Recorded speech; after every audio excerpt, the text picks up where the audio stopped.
A Spokane teenager remained silent as he was sentenced for his role in the beating death of World War II veteran Shorty Belton. But Shorty's family had a lot to say. If you speak about our Uncle Delbert, refer to him as Mr. Belton, the man you beat to death.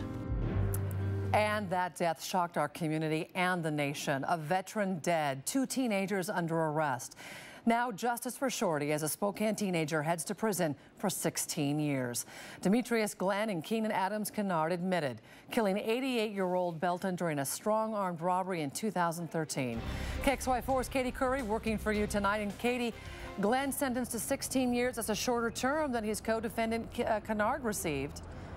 Nadine, the judge followed the plea agreement Glenn made earlier this month. Now, the reason being is the prosecution asked for a lesser sentence for Glenn as opposed to Keenan Adams Kennard, who received 20 years because shortly after the murder, Glenn turned himself in. Silence and tear-stained cheeks filled the courtroom as both sides of the aisle braced for the sentencing of 17-year-old Demetrius Glenn. Shorty's family is much larger than just his kin. Shorty Belton's family and friends took the podium to address Glenn before the judge announced the teen's fate. Shorty's nephew didn't let him off easy. If you speak about our Uncle Delbert, our brother, refer to him as Mr. Belton, the man you beat to death. While others tried to forgive. So I say a prayer for you and your friend every night, that I can get over this and you can get over it, and hopefully that as you get older you can have a better life and maybe not make the same poor choices that you guys made that night.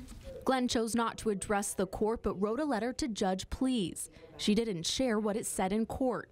According to Glenn's attorney, Chris Phelps, Glenn entered a plea deal to spare Shorty's family. He knew that by accepting a guilty plea, the family of Mr. Belton would not have to sit through a trial that would probably take 2 weeks and relive or open up the wounds again of the pain that they felt. Now, Judge Please also said she took into consideration the fact that Glenn had no prior convictions, that he didn't grow up with both a mother and a father, and of course the fact that he did turn himself in shortly after the murder, claiming accountability. Nadine? And Caiti, it was also important for Shorty's family to have the record show that he was not involved in drugs, right? Nadine, that was actually one of the first things prosecution mentioned today, and I even spoke with Shorty's nephew after, and he said his uncle was an 88-year-old cowboy. He wasn't even sure he knew what crack was. Reporting in Spokane, Caiti Currey, KXLY4 News.